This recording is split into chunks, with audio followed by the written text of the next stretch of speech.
I'll say this. I think like a lot of the hype has died off from this fight from last summer whenever they were first talking about it. Well, Personal excitement level, I'm saying like a 9 out of 10. I think this fight's gonna be excellent. yeah, I'm a 10 out of 10. I'm always there for an easy fight. I think there's a lot behind this. There's a lot of emotions behind this, and obviously, we talked about it in the pre-show. Dude, challenger is Israel Adesanya is a title challenger. Israel Adesanya, I should say.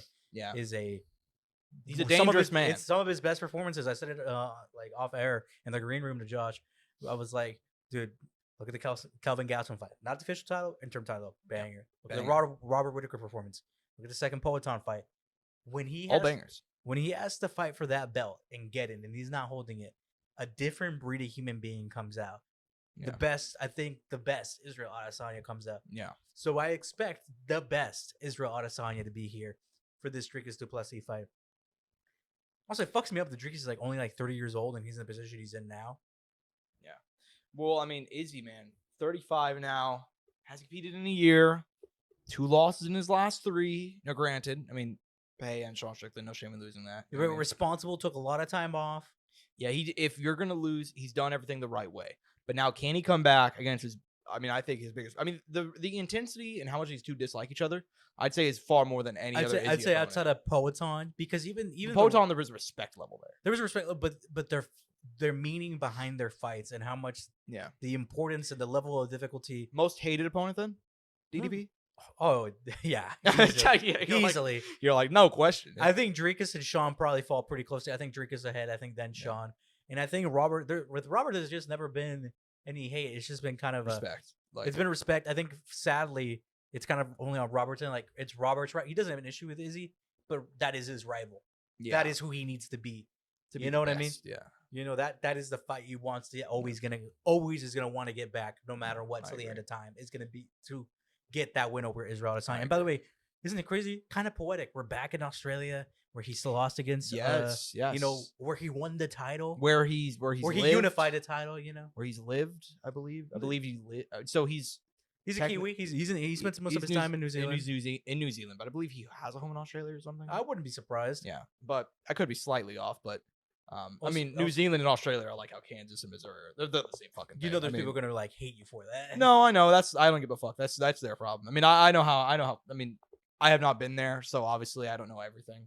I don't know the exact culture differences. But kind of the setup, like this story, kind of leading here, and kind of knowing that when if Izzy is to win, the fight that's gonna happen next is the fight that he needs to get back, which is the strong Sean Strickland one. Yeah. As far as victory, I feel like it's kind of weird. As far as victory, we kind of know what happens for the next two guys, both of these guys. I mean, yeah. But in defeat, I'm kind of a little lost, which I don't know what direction Israel Adesanya will go. And with Dricus, I kind of have an idea. I think more likely than not will be Strickland if he is to win. But in defeat, actually, I don't know who he would fight. So here's how it's gonna go. Okay, so we know the UC schedule for I'd say the next 3 months, right? So we have DDP Izzy. The winner's going to fight Strickland. What is the loser going to do? The loser's going to fight the loser of Whittaker Chimaev. And with the winner of Whittaker Chimaev is going to wait for the winner of Strickland versus. You think they'd run back Dricus Robert Whittaker that quick? I mean, it's been a while. I mean, it's been 2 years. I mean, not 2 years. It's been about a year and a half now. And I think by the time they fight, it'd probably be 2 years. And Whittaker, hypothetically, if you knock out Islam El-Sakharov, you beat Paulo Costa, and then you beat Khamzat Chimaev.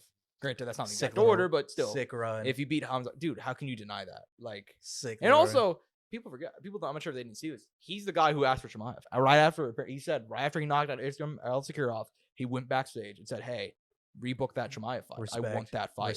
I want to fuck up their plans." That's what he said. He said, "I want to ruin their plans." Well, he knows, dude. He knows. He's a smart guy. He's a very smart guy. He's very self-aware. Yeah. He knows what's going on, so it makes sense. But let's break into the X's and O's, my man, because we have a guy who is admittedly he swings like he's Donkey Kong, but he finds a way to make it work. Big power. Well, he's smart. They do have good game planning. People don't think he's an intelligent fighter. Exactly. But he has great game planning, like you said. He's able to mix together the wrestling, the grappling, the striking, the punching. Very powerful man as well. And obviously on the side of Izzy, I mean, we know the story there, but we really don't have to break into X's and O's there. Yeah. But look, man, very conflicted. The game planning, this actual fight, the complexity of it when it does happen is going to be very beautiful to watch, dude, because there's a lot of footage on both of these guys. These guys obviously have a history. They've trained together. And like we said, dude, a lot of people think, and for a while, people were like, Dricus is the worst fighter that keeps winning. But it's not like that guy. This just guy looks actually weird. has skills. He's Yeah. good. I know he's good. I mentioned that. I was like, I knew him from his KSW days. Obviously, it's kind of crazy how things work out with Richard Solidich now in one. Yeah. Things haven't gone necessarily his way. And the last to win that fight was actually Roberto Solidich, not Dricus. Dricus got the first one. Roberto got the second one in the follow-up. But now, look at the position Dricus is in. Just to show, how crazy, how careers can kind of go.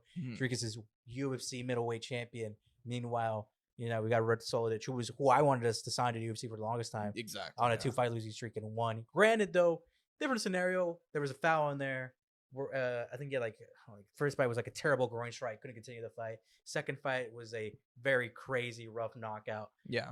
But regardless, to bring it in again, Josh, there's just something I can never, ever stop picking against Israel Adesanya. Because I know this guy's work ethic is insane. Say whatever you want about the guy, about his antics, if any, really, about his personality. I think the guy is still, at the end of the day, a great person, a good individual, has a good heart. He's eccentric, he's out there, but that's him, and that's what he likes to be. Yeah. And so be it, man. In this sport, for some reason, people hate you for being you, which is terrible and fucking disgusting that you can't express yourself however you want to. And if the moment you do, you're scrutinized for it in whatever capacity it may be, if you're different at all. But that's just the way it is. And then, that's just the reality of the world. Yeah. But I think on that night, when he enters that cage and he begins to express himself once again, and I'm sure he's going to come up with some new tricks up his sleeve, and he's getting prepared, and throughout the years, how much he's learned and gotten better in each matchup, and he's learned from every loss, and how he's been able to come back every time. I think we're going to have another Israel Adesanya title, title win. Title win. Title performance. Yeah, look, dude, very conflicted about this one, but as we get closer to fight night, and I've watched film on both these guys over the course of this week. Stylistically, can DDP beat almost everybody else in middleweight? I do think so.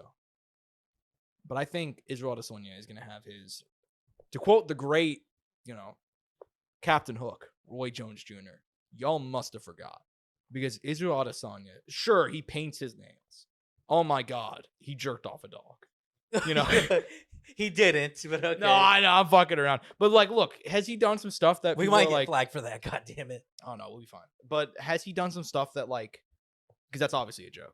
But has he done some stuff that gets people on their nerves? Oh my God, I don't like him. Oh, he's weird. He's whatever. He likes anime. Oh, he watched Death Note and did the fucking thing. Whatever. As a fighter, he might be the greatest middleweight of all time, and he's number one or number two, man, and that's the tough reality for a lot of people. He's one of the greatest fighters to have ever walked this earth as a kickboxer or a mixed martial artist. You look at the accomplishments, you look at the resume, all of that is true. And even if he loses on Saturday, that will still be true. Yeah, I mean, his career could end today, and he's easily at least number one, at worst number two. Worst, yeah, exactly. At worst number two. And stylistically, I think he's gonna go out there and I think he's gonna outpoint him. I think he's gonna be able to walk forward. He's gonna. I think DDP's gonna be surprised. I got a little hot take, man. I feel like there's kind of the way everybody else thinks they expect them to go. It's either gonna be pretty close matchup, chest match, go to distance, finish. If it is a finish, it's late. But dude, I have a weird feeling this might be an early blowout by Israel Adesanya. I kind of want to call it. I don't know why. First or second round. Crazy finish. I don't know why. I got some odd feeling about it. I know I could be completely wrong about that. This is just a bold prediction out of me. Nevertheless, though, here's the thing for me. Here's the thing for me. I think can DDP take down Izzy? Maybe. Will he be able to have some success? Big moments? Yes. Here's the biggest thing. Izzy was not able to deal with Sean Strickland's defensive prowess. The shoulder roll, everything. He just couldn't get it going, especially after it got rocked early. He just didn't see the right hand coming. I don't think DDP is either offensively. I think he might find some success. Yeah. Defensively, he is not nearly as competent as Sean. Any of the guys. He's gonna hit in every one of his fights. Significant. Even guys like Whitaker, who he blew out of there relatively early, had moments in that fight because he's so wide open. And I think even whenever he swings, he's very wide open. He's very wild. Can that have success against certain guys? Yes. I'm calling it a head kick. Israel Adesanya is not that guy, man. He's gonna open up on you if you're leaving yourself open, and I think that's what's gonna happen here. And I would not be surprised, like you said, to see an early blowout win. I'm calling it a head kick from the left. Fuck it. Wow, I like that. I called one of the last fights. I forgot which one it was. I called a submission for someone. Wow. Who was it? I think it was on the last pay-per-view. I could be wrong. I know what you're referring to. I just can't remember the exact. I can't remember off the top of my head. But I'm gonna go an Izzy. You remember? I called Patty Pimlet submission. Yeah, you're I'm right. gonna call a head kick from the left out of Izzy on this one. I'm gonna go. Whenever Carlos Condit knocked down GSP, he did like a 1-2 and like feign 1-2 and then went like right high kick. Same thing here. I think he's actually. I like how you reference it an exact near finish of GSP. I can see that too, but you know what's funny? I had in my head kind of like Leon Kamaru. I like that. Similar kind of setup. I think maybe I look, dude. I think DDP's so tough. He's not gonna go out easy.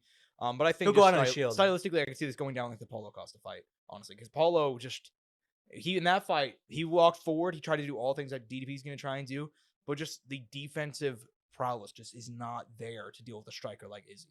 And I'd be surprised if DDP was able to come through with a victory on Saturday. Can he do it? For sure. I mean, he's the champion. I've doubted him personally many times already. But can he pull it off here? Yes. Would I be surprised? Also, yes. But I think it's going to be Andy. I mean, the only fight I picked Dricus against was the Robert Whittaker fight because I didn't pick him against Strickland. Good follow by me there once again. Yeah, I know I picked. From what I remember, you picked Sean. Yeah, I did pick Sean, but I know I picked him in other fights. And it was a close fight. And it was a close fight. It could have gone either way. It could have been. Yeah, I still thought Dricus won though. I thought Dricus won as well. I'm surprised that like the robbery narrative. I mean, you know. Well, you know why. You know why they did that. No, I know they have the same beliefs. That's why. But anyways. Co-main event, bit of a weird one, but I get why. Two Aussies here. Kai Kara friends taking on Steve. Actually, no, one Kiwi, one Aussie. I think Kai Kara is actually a Kiwi. Steve Erceg is the Australian. Dude, hey man, you're right. They're gonna be on my ass today. They are gonna New Zealand. Oh, I told you, dude. I told you, I'm on it, dude. Are you lucky I'm here to stop you from getting canceled? I got you guys. I know, guys. So all the Kiwis out there and the Aussies, I got you guys. So a Kiwi versus an Aussie. Steve Erceg is from Australia. Kai Kara France is from New Zealand. There we go. I thought you were gonna switch accents to fucking. I mean, they're almost the same. They're pretty close. But anyways, man, Kai Kara France, haven't seen him in a minute. We're really hoping for that Manel Cape fight. Didn't come through. Dude, what a fucking L. You're telling me this could have been like we could have had Manel Cape in Kai Kara France in Australia, and I was prevented from that. Yeah, I hear you, man. Over a year now since KKF competed, aka Kai Kara France. For those who don't know, 2 losses in a row too. 2 losses in a row. Granted, Amir Albazi lost. Split decision. Terrible decision, in my opinion. I'm not even going to call it controversial. Not even going to call it controversial. I'm going to go ahead and call it for what it is. By the way, Amir Albazi disappeared, dude. We haven't seen him since. Do you see Muhammad Makai? This is so off top. Muhammad Makai gave an interview yesterday. He was talking about, like, oh, would you ever fight Amir Albazi? He's like, yeah, I almost fought him in the parking lot once. He pulled a gun on me. Yeah. I'm like, what the fuck? The world we live in, bro. Maybe he's facing gun charges we just don't know about. But anyways, man, KKF lost 2 in a row. Steve Erceg, we know the deal here. Won 3 in a row to start his UC career. Lost in a I'm gonna say damn near heroic performance against Alexander Pantoja in Brazil with the enemy crowd on against him and nearly pulls off the upset. I would say against all odds, he almost got it done, dude. I mean, we got to give credit where credit is due. Exactly, and moved up in the rankings following that one, and as he should, fucking should. Look, man, banger here. I'm not gonna beat around the bush. I'm going the Astro Boy, Steve Erceg. Dude, I'm on the same boat. I love that man. The most dangerous Best Buy employee of all time. Anyways, yeah, I mean, I like the guy, man. I like the guy a lot. Best very paper salesman ever, too. Honestly, dude, he's a very fun guy, very entertaining in the cage. Outside of the cage, he's still a funny guy, very witty guy. Also, I like how he gets it, how he knows, like, I hate to say it, you know, I don't want to like cast people a certain way, but he doesn't necessarily like you wouldn't assume he's a fighter kind of. Yeah, well, like I said, he looks like he works at Best Buy. Like he like honestly. But this guy could kick your fucking ass. Yeah, he can. He has hands, brother. He does. He has hands, brother, and I would not. I mean, I'm on the same about it. I'm gonna go Erceg. Don't get me wrong though. KKF can absolutely win. He could definitely win this fight because even in the Brandon Moreno fight, he's running a lot of success. But then the body kick came in. I can't remember if it was a body kick or it was a body punch. Kick, yeah. Ended the fight. He gets called in the corner by former great coach James Krause. Brandon Moreno goes out there and gets it done. And then a few months later, our boy KKF turns around, fights Amir Albazi in a decision that no one was happy with. And now a year later, or over a year later now, I should say, he finds himself here. Hopefully, he can put up a good performance. Obviously, you know, I'm conflicted. I love both these guys. I don't want to see either one lose. I think Steve Erceg's gonna win. He's already shown me that he's there at that championship level. And granted, it could have been a situation where he just overperformed and exceeded our expectations. That's most definitely a thing that could have happened. This would be the second best opponent he's fought, I think, in my opinion, in the UFC.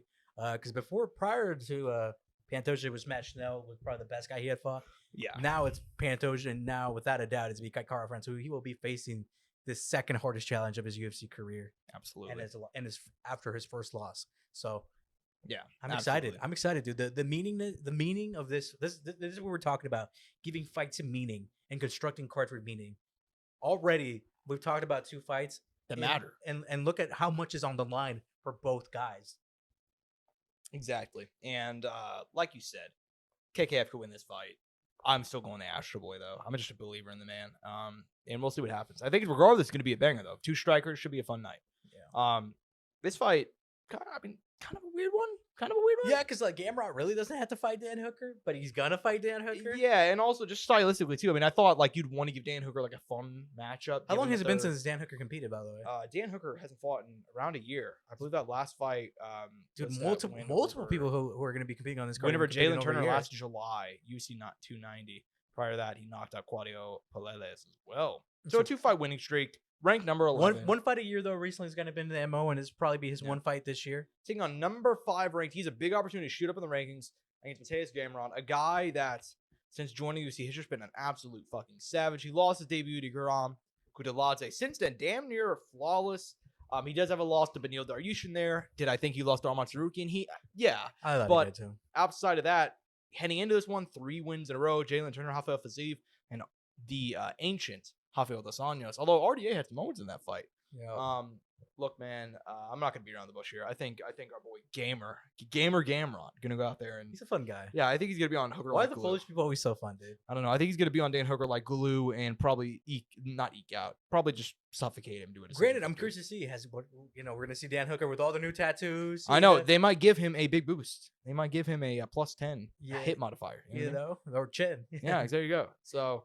And look, man, Gamrot can absolutely get caught here. I mean, he got people. I don't know how much people remember that RDA fight. He got tagged, nearly finished early. Jalen Turner was another one too. Yeah, exactly. So he's very hittable. I think he's had trouble with guys who were taller, pretty lengthy. Yeah. So, and Dan Hooker could go out there and absolutely. That's what I'm saying. Like he could go out there and absolutely catch him. Yeah, 100%. I would not be surprised. Fighting with a crowd on his side too. He's probably more motivated. And this is a very important fight for him because if he wins this fight, he's right up there in the top 5, puts himself in position to get a pretty major fight, and probably 1-2 fights away from a rematch. For a title, which seemed impossible 2 years ago. Like think about all the struggles for Dan Hooker during the pandemic around that time. He just couldn't stop losing big fights, and he was still fighting and going away for his family for months and months on end because he had to quarantine for like an extremely long amount of time because he's finally And he's finally turning it around. Big chance in Straya. I don't think he's going to get the job done. But if he did, could you imagine that fucking story? Dude, it's another amazing moment, dude. I mean, this is the meaning of these fucking fights, man. This is the fucking meaning of these fucking fights. But I take it that you're in agreement with me about 100%. I got Gamrot on this one, too. This one's going to divide some people, I think. Taito Ivasa, Jairzinho Rozenstruik. 2 gatekeepers at heavyweight. However, Taito Ivasa, Bam Bam. Man, he's had this before where he struggled. And he was able to kind of bounce back. But the thing is, he's been getting knocked out. Brutally and repeatedly now. 31 years old. He has had 4 losses in a row. Cyril Gane knockout. Sergey Pavlovich knockout, which that Pavlovich one was bad. Volkov submission and was getting outpointed on the feet. On a Ezekiel choke. Yeah, easily outpointed in that one too prior to getting stopped. In Australia. In Straya. And then a loss to Marci Tabora. And a fight that's supposed to be a get back for him. They clearly gave him that one in the Apex to get back against a guy who's lower ranked. And he couldn't. Couldn't get back. So now he's facing Jairzinho Rozenstruik. Biggie boy. We know the story here. 36 years old. Still making the push for the title.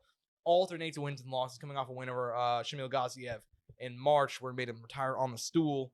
Granted, the law of Jairzinho Rozenstruik's career, at least post-2020, would suggest it would be a loss. He will win one and he will lose one. He will win one. Just what we saw his record. That's exactly what's happening. I did. I still think he's going to beat Taito Ivasa. I think he's going to break the streak. You think Ty's going to win, or you think? I think Jairzinho, he won his last fight. Normally he loses after winning one. I think he's going to pull off the win here. I think he's going to hand Taito Ivasa another knockout loss. I'm conflicted, man, because I think it'll be a battle of who's willing to throw. You know? Yeah. For Ty, I mean, I know there hasn't been issues, but I can tell there's been some ever so slight. Because I feel like there's times in those losses where I feel like he probably would have thrown more, and he's gone for it. He's been throwing, but he gets caught out in it. And for Jairzinho, he's been measured, he's been careful, but it's also gone against him too. I don't know, but you know something? It's in Australia. I believe in him. I'm gonna go Tai Tuivasa. I'm gonna Hey, split on yeah. this one, Josh. It's, Yeah. it's an important one for him to get back because if not, it is looking grim and dark for the rest of his UFC career. Yeah, I mean, if there even is one after. Yeah, this exactly. loss. If this would be his 5th in a row, he might get cut if he loses this one. So I think they like him, so they'll hold off. But dude, and especially if it's another knockout, dude. 3 knockouts in his last 5. Dude, you got to rematch him against Harry Hunsucker at that point, bro. You got to just give him a fucking get back. Is Chase Sherman